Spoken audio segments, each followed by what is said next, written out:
Hello friends, good morning. मेरा नाम है साहिल। स्वागत है आप सभी का हमारे एजुकेशन भी साहिल जैम। तो दोस्तों, आप लोग कैसे हैं? आई होप कि आप लोग अच्छे ही होंगे। सो फ्रेंड्स, जैसा कि आप सभी लोगों को पता है कि मैं यूपी बेट एंट्रेंस एग्ज़ाम के लिए जीके के 1000 क्वेश्चंस की सीरीज चला रहा हूं। तो 705 क्वेश्चंस हो गए हैं। आज हमारा क्वेश्चन चलेगा 706 नंबर से, जो कि मैं जो 705 क्वेश्चंस हो गए हैं उसमें हिस्ट्री आपका हो गया, एंड जियोग्राफी हो गया, स्पोर्ट हो गए, साइंस, ये सारे सब्जेक्ट हो गए हैं आपके।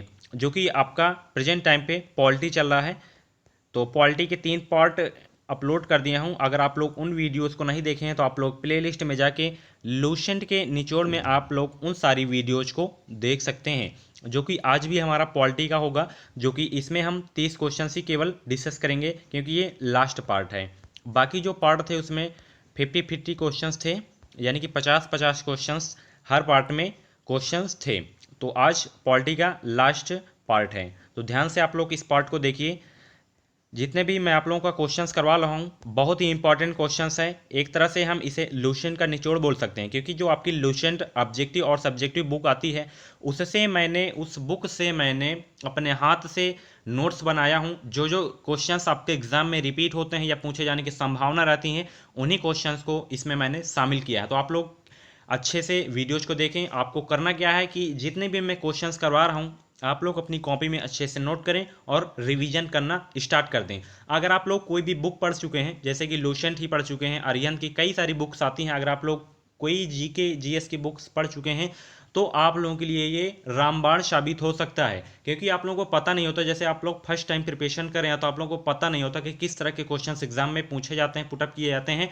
तो इसीलिए ये वीडियो मैं आप लोगों के लिए ला रहा हूँ कि केवल यही 1000 क्वेश्चंस में आपको क्वेश्चंस देखने को मिलेंगे एग्जाम में। तो आप लोग जितने भी मैं 1000 क्वेश्चंस करवाऊंगा, आप लोग अच्छे से वीडियोस देखें और कॉपी में क्वेश्चंस को नोट करना ना भूलिएगा। तो चलिए, आज का पहला क्वेश्चन हमारा है, राज्यों के राज्यपाल की नियुक्ति कौन करता है? यानी कि राज्यों में जो राज्यपाल होते हैं उनकी नियुक्ति कौन करते हैं? तो उनकी नियुक्ति करते हैं प्रेसिडेंट ऑफ इंडिया, यानी कि भारत के राष्ट्रपति। और जो राज्यपाल होते हैं वो अपना त्यागपत्र भी राष्ट्रपति को देते हैं, भारत के राष्ट्रपति को। यहाँ पे बात आई है राज्यपाल। तो जैसे यूपी का आपका एग्जाम है, तो यूपी में प्रेजेंट टाइम पे राज्यपाल आपको पता होना चाहिए। तो यूपी में प्रेजेंट टाइम पे जो राज्यपाल हैं, श्रीमती आनंदीबेन पटेल। तो ये प्रेजेंट टाइम पे गवर्नर है यूपी की। तो राज्यपाल की जो एज होती है राज्यपाल बनने की, वो 30 वर्ष होनी चाहिए। ये बहुत इंपॉर्टेंट क्वेश्चन है। नेक्स्ट क्वेश्चन देखते हैं आज का, उपराज्यपाल की नियुक्ति कौन करता है? तो उपराज्यपाल की भी नियुक्ति जो होती है राष्ट्रपति के द्वारा ही होती है, आपको पता होना चाहिए। नेक्स्ट क्वेश्चन जो आपका है, राज्य के शासन का वास्तविक अध्यक्ष कौन होता है? तो राज्य के शासन का वास्तविक अध्यक्ष होता है मुख्यमंत्री। इंपॉर्टेंट क्वेश्चन है। आप लोगों से एक क्वेश्चन पूछ रहा हूँ कि जो मुख्यमंत्री की बनने की उम्र होती है वो कितने साल होनी चाहिए उम्र? आप लोग कमेंट करके बताएं। और एक क्वेश्चन और पूछ रहा हूँ, अगर आप लोगों को पता हो तो आप लोग कमेंट करके बताइए कि उत्तर प्रदेश के सबसे युवा मुख्यमंत्री कौन बने? तो आप लोग कमेंट करके बताइए कि उत्तर प्रदेश के सबसे युवा मुख्यमंत्री कौन बने, उनका नाम आप लोग कमेंट करके बताएं। नेक्स्ट क्वेश्चन है कि किस मुख्यमंत्री का सबसे अधिक कार्यकाल रहा है? तो ज्योति बसु का सबसे अधिक कार्यकाल रहा है। नेक्स्ट है, विधान परिषद के सदस्य का कार्यकाल कितने वर्ष का होता है? तो विधान परिषद के सदस्य का कार्यकाल होता है 6 वर्ष का, आपको याद रखना है। नेक्स्ट क्वेश्चन है कि भारत के किन किन संघ शासित क्षेत्रों में विधानसभा अस्तित्व में है? तो दिल्ली एंड पांडिचेरी। नेक्स्ट है, यूपी में विधानसभा में सदस्यों की संख्या कितनी है? बहुत इंपॉर्टेंट क्वेश्चन है कि यूपी में विधानसभा की सदस्यों की संख्या कितनी है? 403। ये तो हो गई विधानसभा। तो आप लोगों को लोकसभा एंड राज्यसभा की भी पता होनी चाहिए। तो लोकसभा में यूपी में 80 सीटें हैं, जो कि सबसे ज़्यादा भारत में लोकसभा की सीटें उत्तर प्रदेश में ही है। और दूसरे नंबर पे महाराष्ट्र है, जो कि 48 सीटें वहाँ पे लोकसभा की है। तो विधानसभा एंड लोकसभा हो गया। आपको राज्यसभा की भी सीटें पता ही होनी चाहिए कि यूपी में राज्यसभा की सीटें कितनी हैं। तो राज्यसभा की सीटें जो यूपी में है 31 सीटें हैं, आपको पता होना चाहिए। नेक्स्ट क्वेश्चन आपका, विधानसभा के अध्यक्ष का चुनाव कौन करता है? तो विधानसभा के अध्यक्ष का चुनाव करते हैं विधानसभा के सदस्य लोग, विधानसभा के अध्यक्ष का चुनाव करते हैं। तो फ्रेंड्स वीडियोज़ को अच्छे से देखते रहें। तो चैनल को अभी तक सब्सक्राइब नहीं है तो प्लीज़ चैनल को सब्सक्राइब कर लें, क्योंकि मैं अपने चैनल पे यूपी बीएड से रिलेटेड वीडियो लाता रहता हूं, जिसका नोटिफिकेशन आपको सबसे पहले मिल सकेगा। इस चैनल से आपको निश्चित ही कुछ ना कुछ मदद मिलेगी। नेक्स्ट क्वेश्चन है, विधानसभा चुनाव किस आधार पर होते हैं? तो जो विधानसभा चुनाव होते हैं वो वयस्क मत अधिकार के आधार पर होते हैं, आपको याद रखना है। नेक्स्ट है योजना आयोग। योजना आयोग है क्या? संवैधानिक निकाय है कि असंवैधानिक निकाय है? ऑप्शन में इस तरह दिया जाता है कि आपको बताना होता है कि योजना आयोग है क्या, गैर संवैधानिक है या संवैधानिक है या असंवैधानिक निकाय है। तो आपको याद रखना है असंवैधानिक निकाय है। बहुत ही इंपॉर्टेंट क्वेश्चंस हैं योजना आयोग से। आपसे अगर पूछा जाता है क्वेश्चंस तो यही अधिकतर पूछा जाता है कि योजना आयोग इनमें से क्या है, तो असंवैधानिक ये एक निकाय है, आपको पता होना चाहिए। तो योजना आयोग के बारे में आपको पता होना चाहिए। इसकी स्थापना हुई थी 1 जनवरी 2015 को, एंड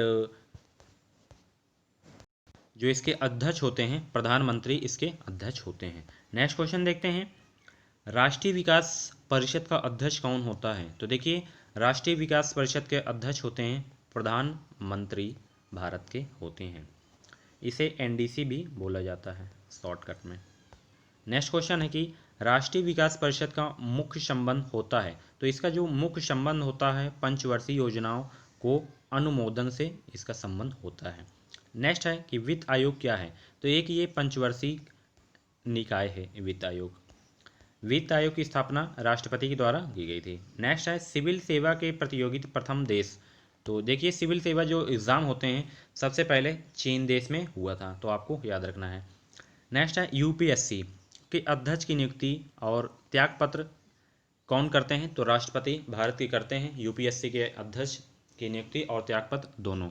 तो प्रेजेंट टाइम पे आपको यूपीएससी के अध्यक्ष भी पता होना चाहिए, अरविंद सक्सेना जी यूपीएससी के अध्यक्ष हैं। नेक्स्ट क्वेश्चन आपका, मुख्य निर्वाचन आयुक्त की नियुक्ति कौन करता है? तो मुख्य निर्वाचन आयुक्त की जो नियुक्ति करते हैं राष्ट्रपति करते हैं। नियुक्ति से आपका क्वेश्चन जरूर आएगा एक, चाहे वो जिसका हो, चाहे यूपीएससी का हो, अध्यक्ष के बारे में हो, चाहे आपका मुख्य निर्वाचन हो, चाहे आपका राष्ट्रपति हो, चाहे उपराष्ट्रपति हो, राज्यपाल हो, मुख्यमंत्री हो, तो नियुक्ति से आपका एक क्वेश्चन जरूर आता है। कोई भी एग्जाम हो, अगर पॉलिटिक्स एग्जाम पूछा जाता है तो बहुत ही आता है ये। नेक्स्ट क्वेश्चन है, भारत में प्रथम आम चुनाव हुए? तो ये कल भी मैं क्वेश्चंस करवाया था, उसमें मैं केवल सन जो लिखा था 1952 लिखा था, जो कि मैं बताया भी था कि आपका ऑप्शन किस तरह से पूछा जाता है। कहीं कहीं केवल 1951 दे दिया जाता है, तो वो 52 वहाँ पे नहीं दिया रहेगा, तो आपको 1951 पे टिक करना है। अगर आपका केवल 52 आता है 51 नहीं, तो आपको 52 पे टिक करना है। अगर इस तरह से बीच में डैश लगा हुआ है तो आपको इस पे टिक करना है 1951-52। नेक्स्ट क्वेश्चन आपका, भारत में महिलाओं का मत अधिकार कब प्राप्त हुआ? 1926 में। नेक्स्ट है, चुनाव के समय किसी चुनाव क्षेत्र कब प्रचार बंद होता है? तो मतदान प्रारंभ होने से 24 घंटे पहले उसका प्रचार बंद हो जाता है। नेक्स्ट क्वेश्चन है कि संविधान की कौन सी अनुसूची में क्षेत्रीय भाषाओं का उल्लेख है? तो देखिए संविधान की 8वीं अनुसूची में क्षेत्रीय भाषाओं का उल्लेख है। यहाँ पे हिंदी भाषा आपको पता होना चाहिए। हिंदी भाषा संविधान के किस आर्टिकल में है? तो आर्टिकल 343 में इसका वर्णन है। और हिंदी दिवस जो मनाया जाता है 14 सितंबर को मनाया जाता है। नेक्स्ट क्वेश्चन है आपका, भारत के किस राज्य में उर्दू को प्रथम राजभाषा का दर्जा प्रदान किया गया? तो जम्मू को उर्दू का प्रथम राजभाषा दर्जा दिया गया था, जम्मू राज्य को, आपको याद रखना है। देश में पहली बार राष्ट्रीय आपातकाल की घोषणा कब की गई थी? बहुत इंपॉर्टेंट क्वेश्चन है। राष्ट्रीय आपातकाल की घोषणा 26 अक्टूबर 1962 को की गई थी। उस समय जो भारत के राष्ट्रपति थे डॉक्टर एस राधाकृष्णन जी भारत के राष्ट्रपति थे, आपको याद रखना है। नेक्स्ट क्वेश्चन आपका कि किसी राज्य में राष्ट्रपति शासन की प्रारंभिक अवधि कितनी होती है? यानी कि जो राज्य में राष्ट्रपति शासन लगाया जाता है वो कितने दिनों के लिए लगाया जाता है? स्टार्टिंग में वो 6 मंथ के लिए लगाया जाता है, आपको पता होना चाहिए। ज़्यादा 6 मंथ से ज़्यादा कभी नहीं लगता है, ज़्यादातर 6 मंथ ही लगता है। नेक्स्ट क्वेश्चन जो कि बहुत ही इंपॉर्टेंट क्वेश्चन है आपके एग्ज़ाम के लिए, कि भारत में वित्तीय आपातकाल की घोषणा आज तक कितनी बार की गई है? तो आज तक कभी नहीं की गई है इंडिया में वित्तीय आपातकाल की घोषणा। नेक्स्ट है, प्रथम बार राष्ट्रपति शासन किस राज्य में लागू किया गया? Very very most important question इसे हम बोल सकते हैं। 20 जून 1951 को पंजाब राज्य में सबसे पहले राष्ट्रपति शासन लागू किया गया था। बहुत ही इंपॉर्टेंट क्वेश्चन है ये कि पंजाब राज्य में सबसे पहले राष्ट्रपति शासन लागू किया गया था। डेट हालांकि नहीं पूछा जाता, आपको राज्य का नाम पता होना चाहिए। तो यहाँ पे थोड़ा सा पंजाब के बारे में आई है, तो थोड़ा सा मैं पंजाब के बारे में आप लोगों को बता दे रहा हूँ कि देखिए ये पंजाब का नाम पंजाब क्यों पड़ा, क्योंकि पंजाब में जो है ना 5 नदियाँ हैं, तो इसी के कारण पंजाब नाम इसका रख दिया गया। तो पंजाब की कैपिटल चंडीगढ़ एंड पंजाब के जो प्रेजेंट टाइप के चीफ मिनिस्टर हैं कैप्टन अमरिंदर सिंह, आपको याद रखना है। नेक्स्ट है आपका संविधान संशोधन कितने प्रकार से किया जा सकता है? तो संविधान संशोधन 5 प्रकार से किया जाता है, आपको याद रखने हैं। नेक्स्ट क्वेश्चन आपका, संविधान संशोधन हेतु विधेयक सर्वप्रथम कहाँ प्रस्तुत किया जाता है? तो देखिए जब जो संविधान संशोधन होते हैं तो सबसे पहले विधेयक जो प्रस्तुत किया जाता है सबसे पहले संसद में प्रस्तुत किया जाता है, आपको याद रखना है। नेक्स्ट है भारत के संविधान में प्रथम संशोधन कब किया गया? तो 1951 में, यानी कि 1951 में संविधान में प्रथम संशोधन किया गया था। नेक्स्ट है पंचायती राज्य का मुख्य उद्देश्य क्या है? आपको पता होना चाहिए कि पंचायती राज का मुख्य उद्देश्य क्या है। तो देखिए इसका मुख्य उद्देश्य है कि जनता को विकास मूल प्रशासन से भागीदारी योग्य बनाना है। क्या है? जनता को विकास मूलक प्रशासन से भागीदारी योग्य बनाना पंचायती राज का मुख्य उद्देश्य है। नेक्स्ट है भारत में पंचायती राज अधिनियम कब लागू हुआ? तो 24 अप्रैल 1994 को भारत में पंचायती राज अधिनियम लागू हुआ था। नेक्स्ट क्वेश्चन जो कि बहुत ही इंपॉर्टेंट क्वेश्चन है कि भारत में पंचायती राज का प्रारंभ किया गया, यानी कि प्रथम किस राज्य में पंचायती राज को प्रारंभ किया गया था?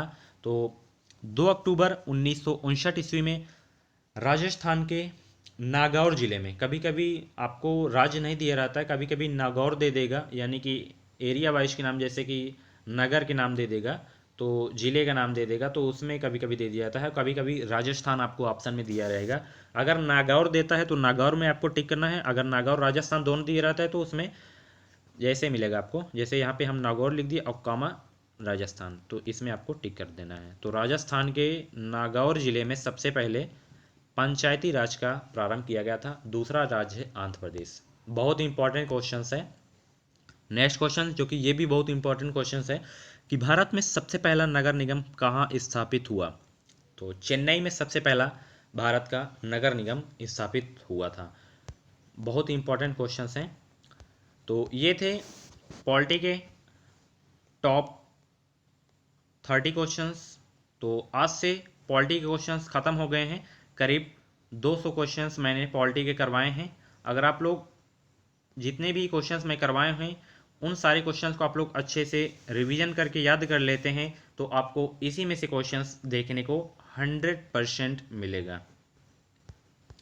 तो आप लोग अपनी से अच्छी सी प्रिपरेशन करते रहें। अगर आप लोगों को कोई भी डाउट हो आगे की प्रक्रिया में तो आप हमसे कोई भी जानकारी ले सकते हैं कमेंट के माध्यम से। अगर आप लोगों को पर्सनली पूछना है तो नीचे मेरा व्हाट्सअप नंबर है, आप हमसे यूपी बीएड से रिलेटेड कोई भी जानकारी ले सकते हैं।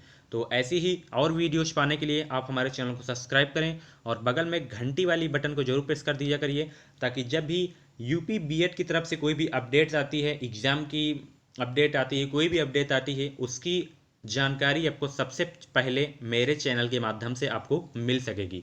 तो चलिए फ्रेंड्स, मिलते हैं नेक्स्ट वीडियो पे। और वीडियो हमारा पसंद आए तो प्लीज़ वीडियो को लाइक किया करिए, और जो भी मैं आप लोगों से क्वेश्चन पूछा करता हूँ उसका जवाब आप लोग कमेंट बॉक्स में ज़रूर दिया करिए। लाइक करना ना भूलिए और सब्सक्राइब कर लीजिएगा, क्योंकि मैं आप लोगों के लिए इतनी मेहनत करता हूँ, तो आप लोग थोड़ा सब्सक्राइब कर दिया करिए।